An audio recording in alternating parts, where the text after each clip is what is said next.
employees and complex supply chains, but I had learned long ago that pointing this out only entrenched her defensiveness. "I'm sure your input has been invaluable," I said instead. "Are you enjoying working with Lena and the other bakers?" Barbara waved a dismissive hand.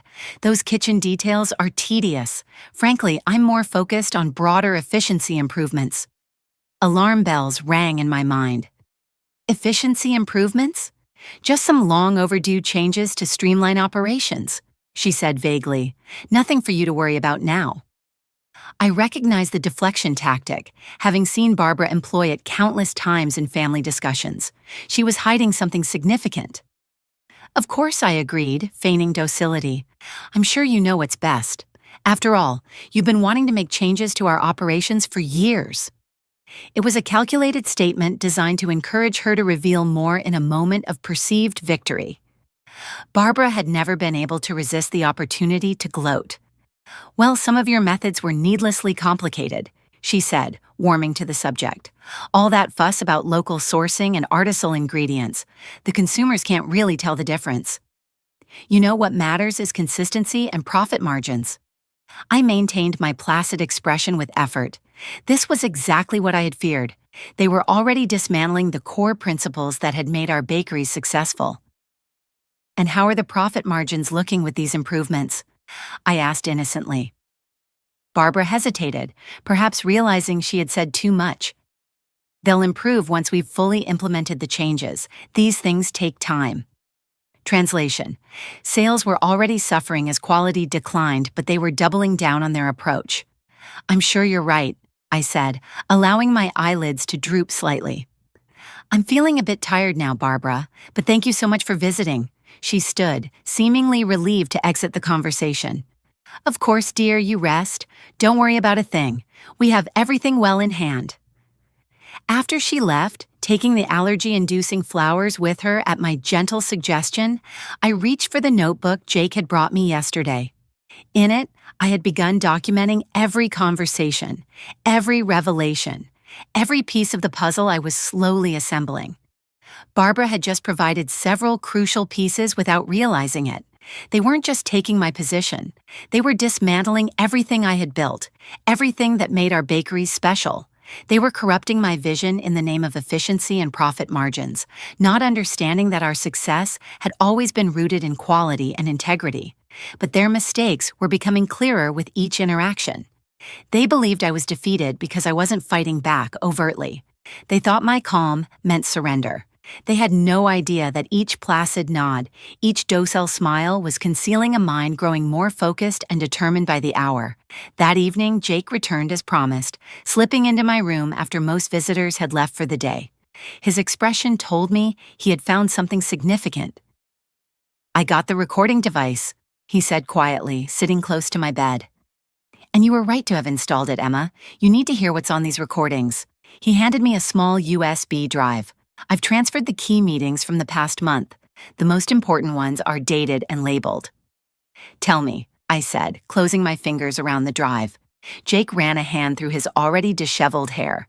"They've been planning this for months, Emma. Long before your health crisis. They were just waiting for an opportunity. My suspicions confirmed. I felt an odd sense of validation rather than shock. What specifically have they done since taking control? They've already changed suppliers for most of our core ingredients, switching to cheaper alternatives.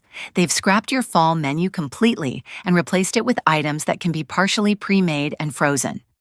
They're implementing a new efficiency protocol in all locations that reduces staff hours and preparation time." Each revelation felt like a physical blow, but I kept my expression neutral. And the national distribution deal?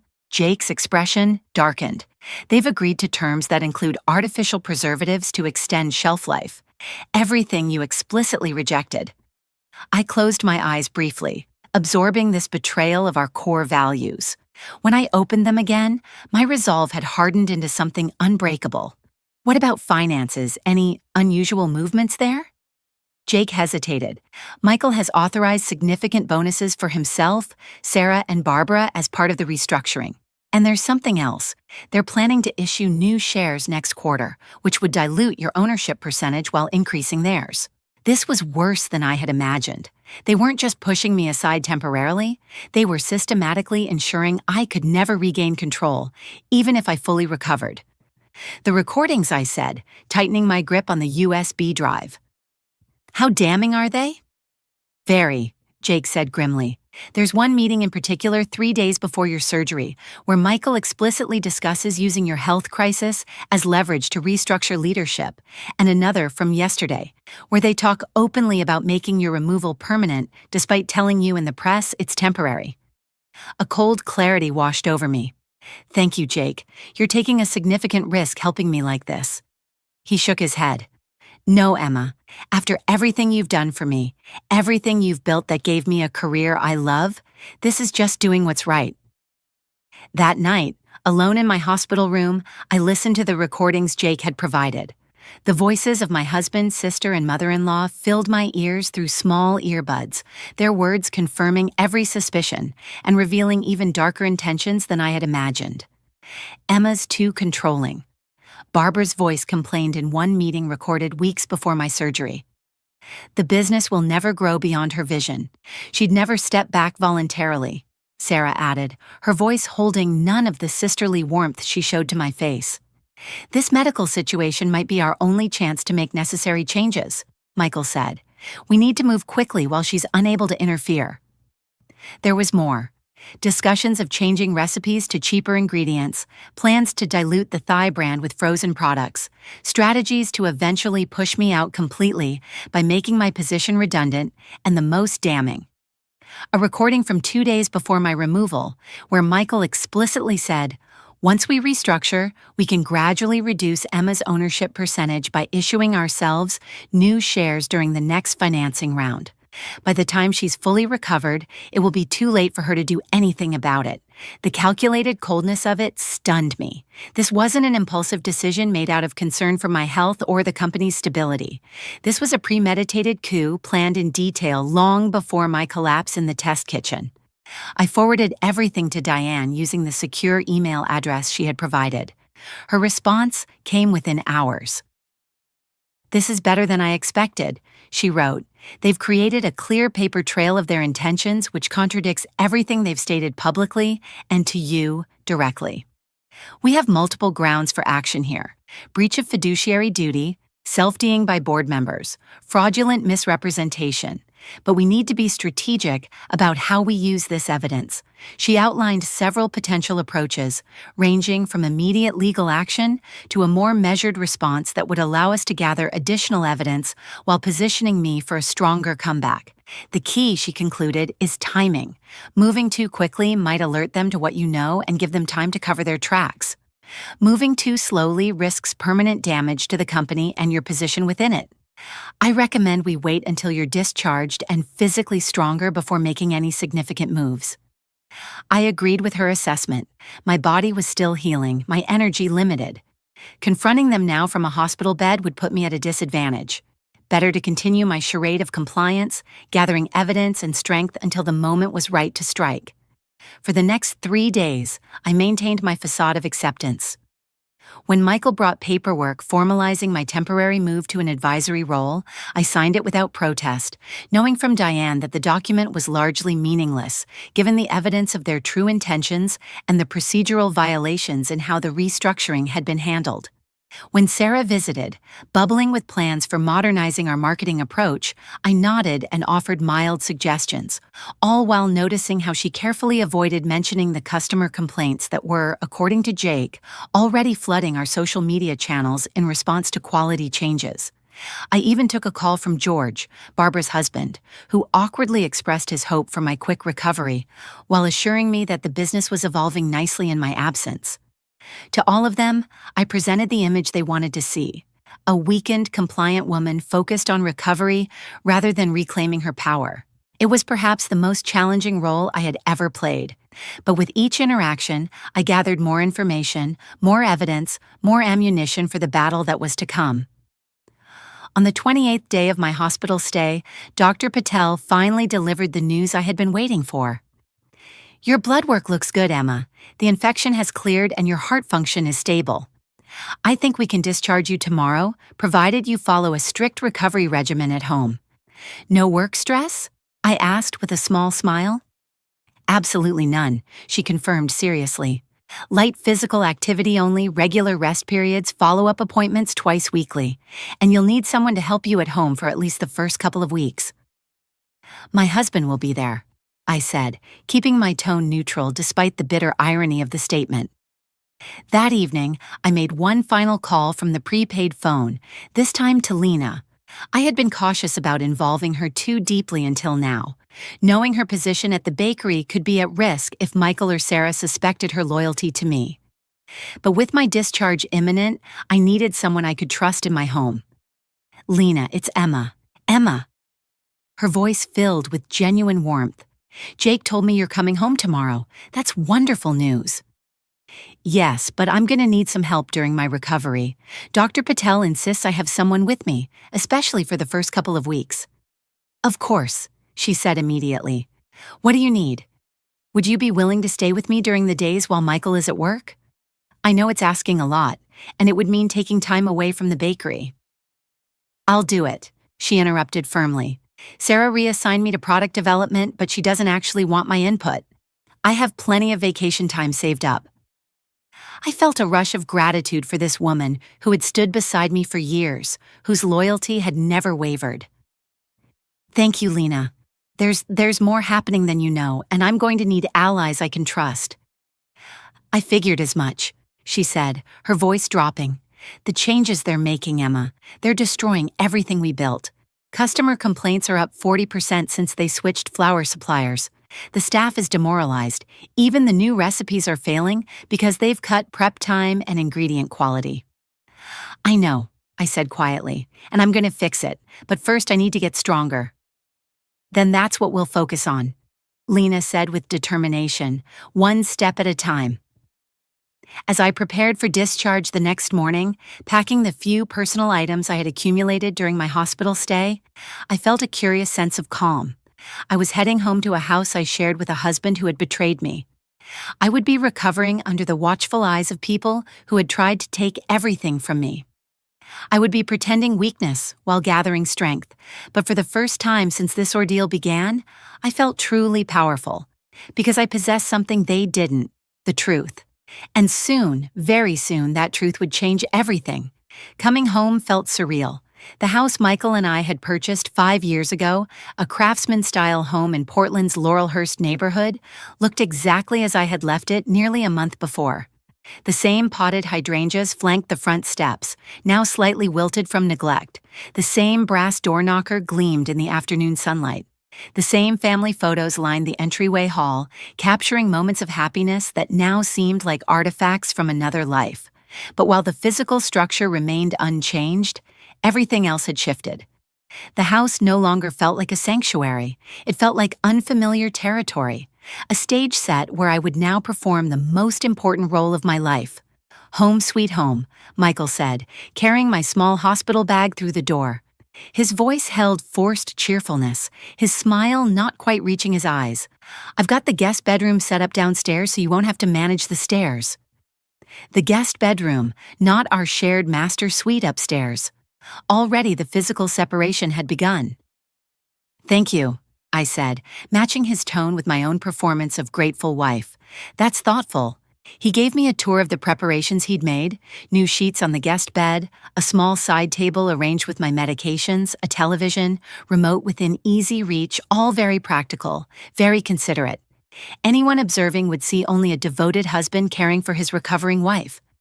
Only I could see the relief in his eyes at not having to share a bedroom with me.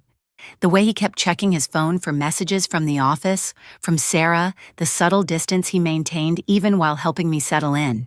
Lena will be here tomorrow morning at 8, I told him as I carefully lowered myself onto the guest bed. She's taking vacation time to help during the days while you're at work. A flicker of unease crossed his face. Lena, I thought we'd hire a home health aide, someone professional, someone without loyalty to me. He meant someone who wouldn't know the details of our business.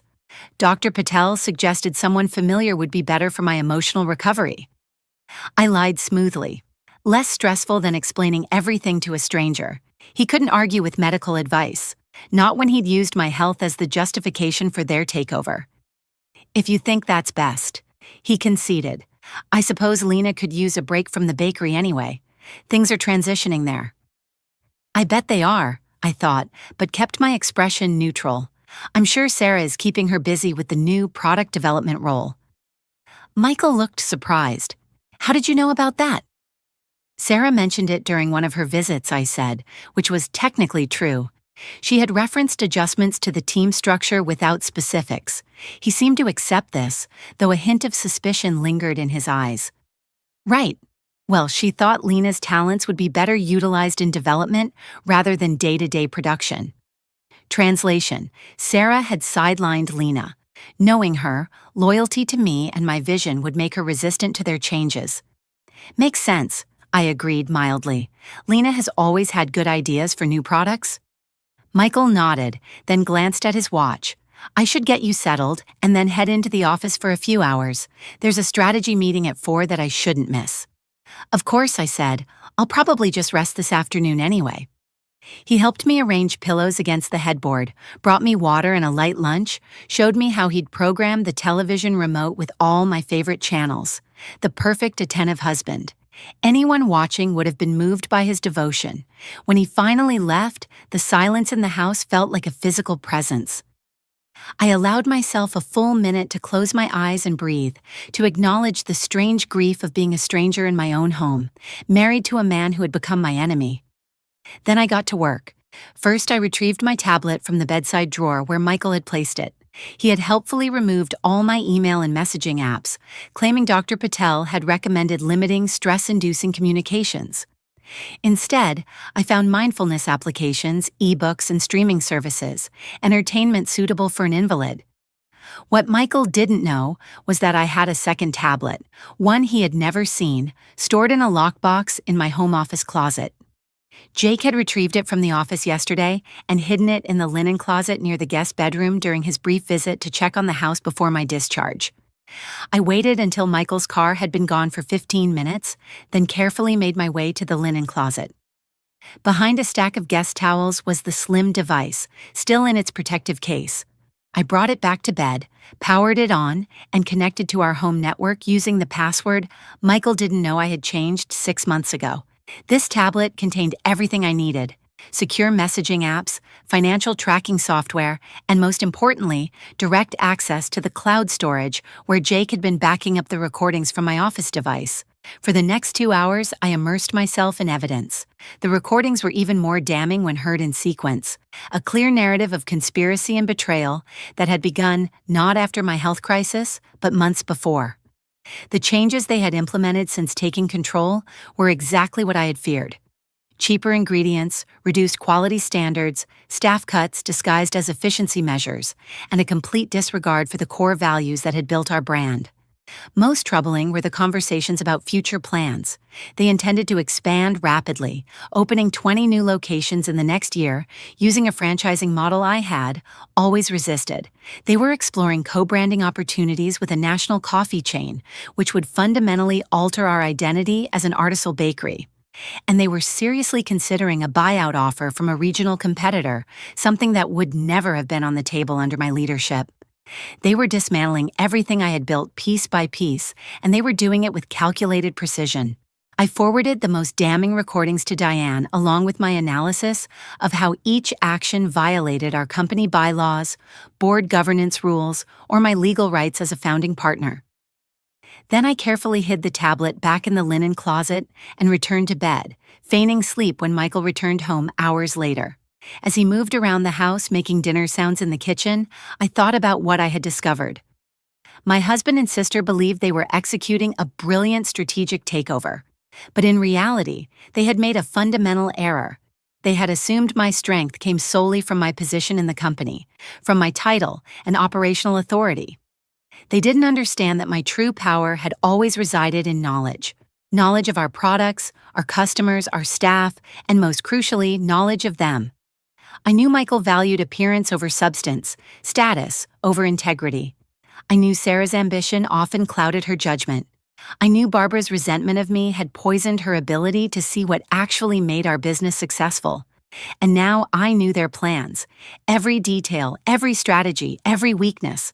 What they didn't know, what they had never bothered to ask, was what I had been doing behind the scenes all these years. It wasn't just recipes I had been developing. The following morning, Lena arrived promptly at 8, letting herself in. With the spare key she had always possessed as our head baker, I heard her quiet conversation with Michael in the kitchen, his instructions about my medication schedule, his assurance that he would check in throughout the day. When he finally left for the office, Lena appeared in the guest bedroom doorway, a steaming mug of properly brewed Earl Grey tea in one hand and a small bag from our flagship bakery in the other. "I thought you might be tired of hospital food," she said, setting the bag on the bedside table. Inside was a perfect chocolate croissant, my own recipe, executed with the precision and care I had always insisted upon. "You made this yourself, didn't you?" I asked, recognizing the distinctive lamination pattern of the pastry. Lena nodded, settling into the chair beside the bed. "Had to come in at 5 this morning before anyone else arrived. Sarah's new head baker doesn't believe in taking the time to let the dough rest properly between folds." I closed my eyes briefly at this confirmation of quality degradation. "How bad is it, really?" Lena's expression darkened. "Bad, Emma. They've switched to pre-mixed bases for most of the quick reads. They're using frozen fruit in everything except the showcase items. The sourdough starter that you've maintained for a decade, they're supplementing it with commercial yeast to speed up production." Each revelation felt like a physical blow, but I kept my expression neutral, encouraging her to continue. "The staff is miserable. Those efficiency protocols they've implemented have cut everyone's hours and doubled workloads. 3 of our best bakers have already quit, and customers are noticing. Complaints are up. Sales are down at most locations except for downtown where tourist traffic keeps numbers steady, and the fall menu rollout canceled. Sarah says it's too complicated and labor-intensive." "Aren't they doing a simplified menu with items that can be partially prepared off-site and finished in store?" Exactly as I had feared. They weren't just changing leadership, they were fundamentally altering the business model that had made us successful. "What about the national distribution deal? Have they finalized it?" Lena hesitated. "They're close, but Emma, the terms, they've agreed to use preservatives and dough conditioners to extend shelf life. Everything you specifically refused." I nodded slowly, processing this information. "And Michael, how is he handling all this?" "He's rarely in the actual bakeries anymore. He's spending most of his time in executive meetings with Sarah and Barbara or in discussions with potential investors. There's talk of taking on significant debt to fund the expansion plans." Debt. This was new information. Michael and I had always been conservative with financing, preferring slow, sustainable growth to rapid expansion funded by loans. Apparently, Barbara knows someone at First National who's offering very favorable terms. Lena's tone made it clear what she thought of this development. I took a sip of tea, using the moment to organize my thoughts. "Thank you, Lena. I know asking you to spy on your colleagues isn't comfortable." She straightened in her chair.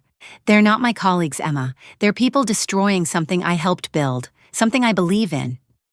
Her voice softened. "How are you really doing? And what's our next move?" I smiled at her use of our in Lena. I had not just an employee or friend, but a true ally who understood what was at stake. "I'm getting stronger every day," I assured her. "And as for our next move, I'm gathering evidence, building a case. I've engaged legal counsel, and I'm developing a strategy to reclaim what's mine." Lena leaned forward, eyes narrowing. "What can I do to help?" "Continue being my eyes and ears at the bakeries. Document everything.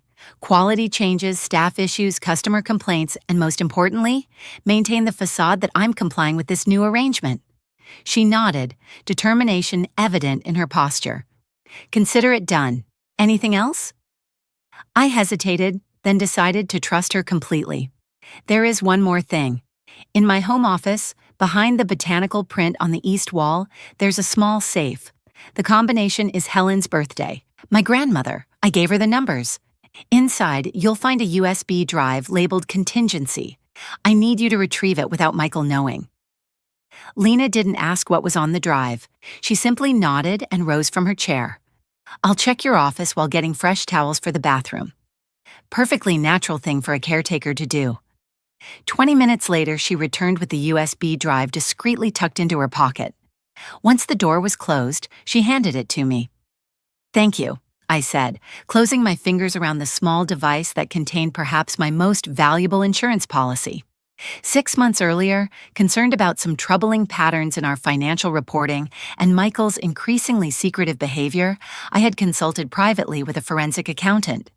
He had reviewed our books and discovered several concerning irregularities, questionable expense allocations, unusual cash withdrawals, and discrepancies between reported inventory costs and actual vendor invoices.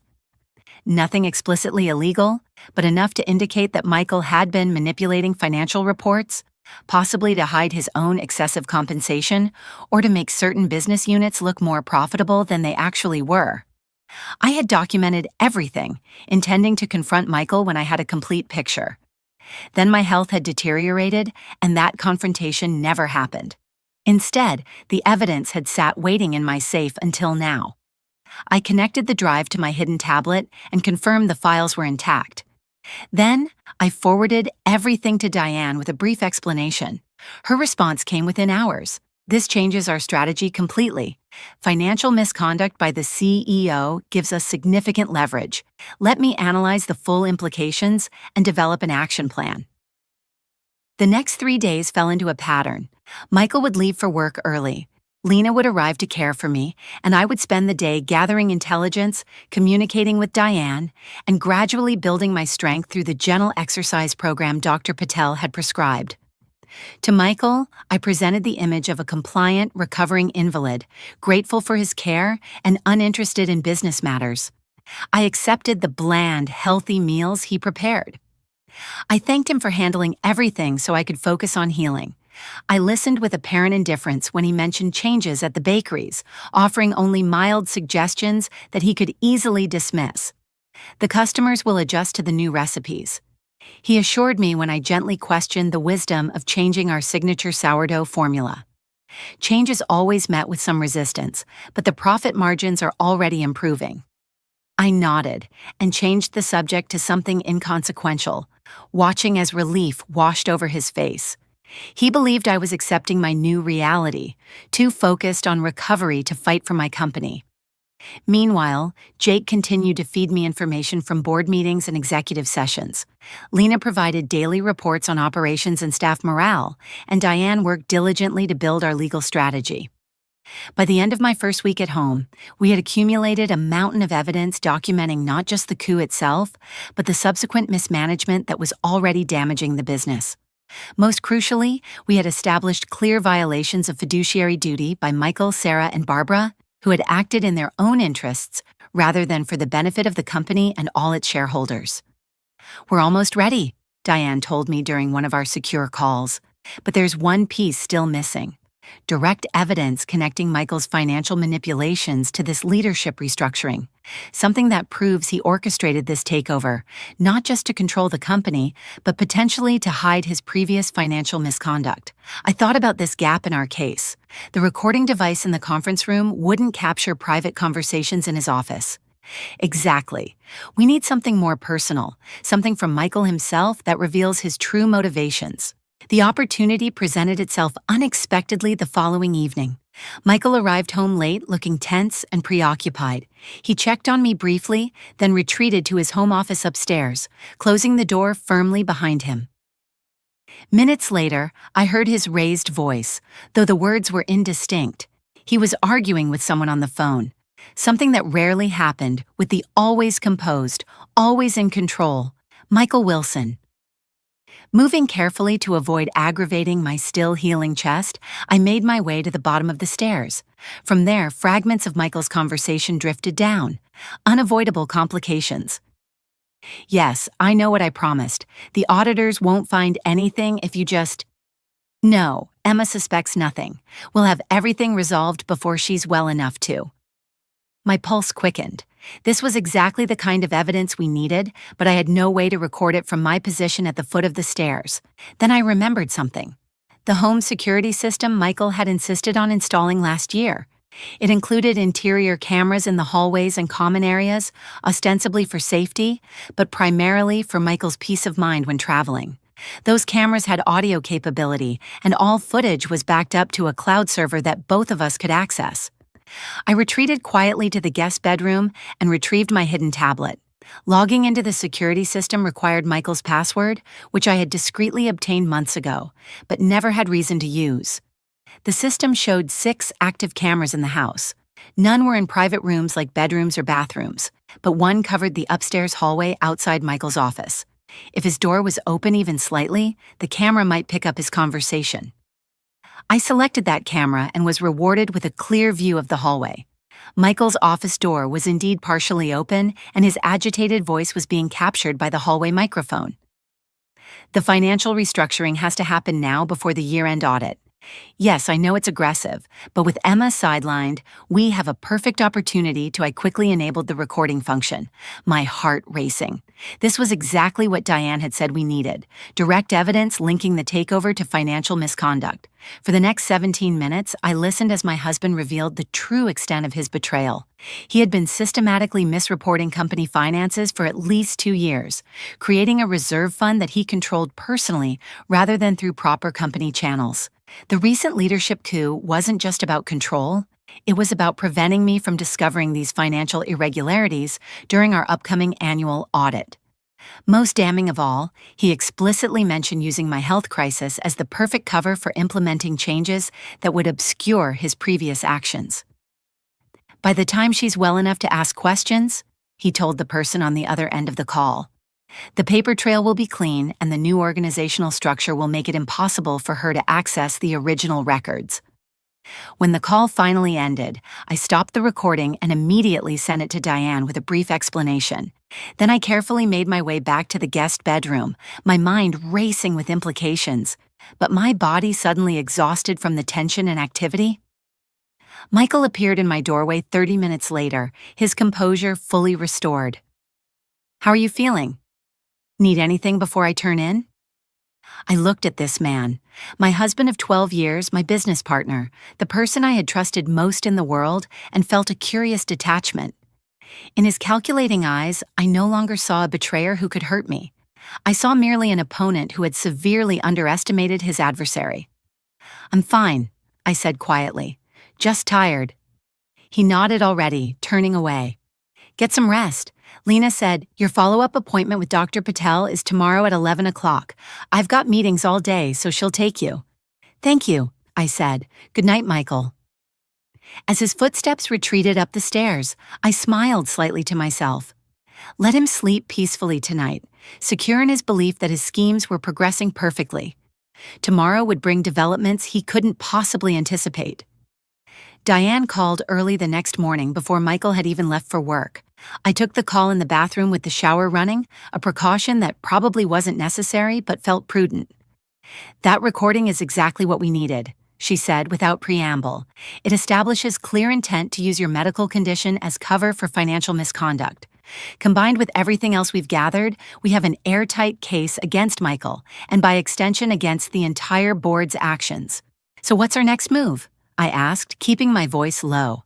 "I've prepared legal documents to reverse the leadership restructuring and initiate an emergency board meeting.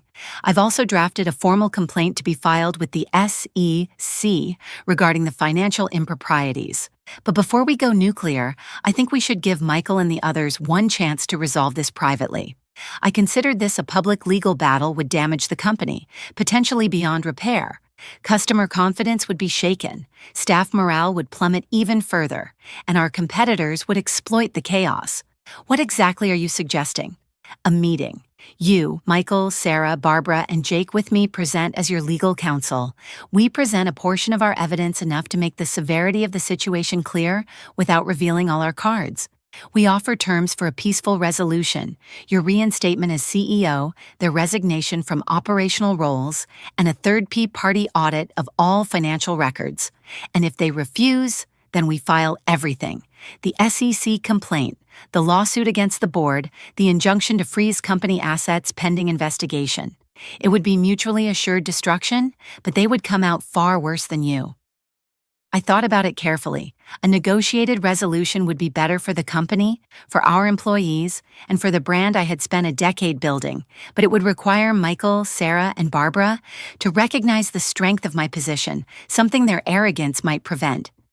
Let's do it, I decided. Set up the meeting for tomorrow afternoon. I'll be ready. After ending the call, I sent a text to Lena canceling our plans for the day, my follow-up appointment with Dr. Patel could wait. I had more important preparations to make. Throughout the day, I reviewed all the evidence we had gathered, organizing it into a compelling narrative of betrayal, misconduct, and corporate malfeasance. I practiced what I would say, how I would present myself, how I would respond to their inevitable attempts to dismiss or minimize the seriousness of the situation. Most importantly, I worked to master my emotions. This confrontation couldn't be fueled by hurt or anger, no matter how justified those feelings might be. It needed to be driven by clear-eyed strategy and unassailable facts. By evening, when Michael returned home, I felt completely prepared. He noticed something different immediately. A shift in my energy, perhaps, or a subtle change in how I carried myself. "You seem better today?" he observed cautiously, more alert. I am feeling stronger," I agreed. "In fact, I think I'm ready to start discussing my return to the company." A flicker of alarm crossed his face before he controlled it. "That's good to hear, but Dr. Patel was very clear about your recovery timeline. It's only been a couple of weeks since your discharge." "True," I acknowledged, "but I've been thinking about potential ways to ease back in. Perhaps we could schedule a meeting with the board to discuss options." Michael set down the glass of water he had been holding, his knuckles whitening slightly. "There's no rush, Emma. Everything is running smoothly. Your health has to be the priority." I smiled gently. "Of course, but I think a brief meeting would actually help my recovery. Give me some peace of mind about the business." He hesitated, clearly trying to formulate a reason to refuse that wouldn't contradict his purported concern for my well-being. "Let me talk to Sarah and the others first, see what makes sense for everyone's schedules." "Actually," I said, maintaining my pleasant tone, "I've already reached out to them. We're all set for tomorrow afternoon at 3 o'clock here at the house, so I don't have to travel to headquarters." The color drained from Michael's face. "You've been in contact with the board. When? How?" I shrugged slightly. "I may be recovering, Michael, but I'm still a board member. I have every right to call a meeting." He stared at me, reassessing, perhaps seeing for the first time that the compliant invalid he had been managing for weeks was a carefully crafted illusion. "What exactly is this meeting about, Emma?" His voice had taken on a harder edge. I met his gaze directly, dropping all pretense of fragility. "It's about the future of our company. My company, the one you, my sister, and your mother attempted to steal while I was fighting for my life." The silence that followed was deafening. Michael's expression shifted from shock to calculation, to a carefully composed, neutral mask. "I think you're confused," he said finally, his tone patronizing. "The restructuring was necessary and temporary. No one was stealing anything from you." "Save it for the meeting, Michael," I replied calmly. "You'll want to conserve your energy for tomorrow. It's going to be illuminating." He left the room without another word, and I heard him on the phone moments later, his voice too low to distinguish words, but his urgent tone unmistakable. He was warning the others, no doubt, trying to develop a united front against whatever he thought I might know. Let them conspire, I thought. Let them strategize and plan their defenses. They had no idea what was coming. That night, as I lay in the guest bedroom listening to Michael pace the floor above me, I felt an unexpected sense of peace. Tomorrow would be difficult, confrontational, perhaps even ugly, but it would also be the beginning of reclaiming what was rightfully mine. They had thought me weak, vulnerable, easily pushed aside. They had underestimated my foresight, my determination, and my capacity for strategic thinking. Most fatally, they had mistaken my calm for acceptance, my patience for defeat. Tomorrow, they would learn the truth that sometimes the most dangerous opponent is not the one who shouts and threatens, but the one who watches, waits, and strikes when the moment is perfect. And my moment had finally arrived. The morning of the board meeting arrived with a clarity I hadn't felt since before my surgery. I chose my outfit carefully, professional, but not intimidating. A navy dress that conveyed authority, while the slight pore of my complexion reminded everyone of what I'd endured. Michael hovered anxiously as I prepared, clearly unsettled by my newfound confidence. Emma, I still think this is premature. Your recovery is progressing well. I finished for him. Let's not pretend this meeting is about my health, Michael. By 3 o'clock, our living room had transformed into an impromptu boardroom. Jake arrived first, followed by Diane Mercer, my attorney and college friend. When the doorbell rang again, I answered it myself, taking quiet satisfaction in Sarah and Barbara's shocked expressions as they registered Diane's presence. "What is this?" Barbara demanded, her voice brittle with poorly concealed anxiety. "Please sit down," I said calmly. "We have important matters to discuss." Once everyone was seated, I began without preamble. 4 weeks ago, while I was unconscious following heart surgery, you voted to remove me from leadership of my own company. You claimed it was temporary and necessary for my health. I paused, meeting each of their eyes in turn. That was a lie. The silence that followed was absolute. I removed a small device from my pocket and pressed play. Michael's voice filled the room. Emma's medical situation is the perfect opportunity to restructure. Once we've established the new leadership, we can gradually reduce her ownership through the next financing round. Color drained from Michael's. Acro. Sarah stared at her hands. Only Barbara attempted defense. "You've been recording private conversations?" "That's completely legal," Diane interjected smoothly. Emma had legitimate concerns about company operations and installed recording devices in company property, namely the headquarters conference room. I continued, my voice steady. "I have documented every quality standard you've compromised, every loyal employee you've mistreated, every financial irregularity Michael has attempted to hide." I nodded to Jake, who distributed folders containing meticulously organized evidence. "The customers are noticing complaints are up 40%. Staff morale has collapsed and the financial mismanagement would interest the SEC considerably." Michael finally spoke, his voice barely above a whisper. "What do you want?" "What's rightfully mine," I replied simply. "Effective immediately, I will be reinstated as CEO. Michael will resign from all operational roles, but may maintain his ownership stake pending a financial audit. Sarah returns to marketing with clearly defined limitations. Barbara and George will sell their shares back to the company and remove themselves from the board." "This is absurd," Barbara sputtered. "Your alternative?" I continued as if she hadn't spoken. "Is that tomorrow morning we file formal complaints with the SEC regarding financial fraud and breach of fiduciary duty. We simultaneously release all recordings and evidence to major business publications.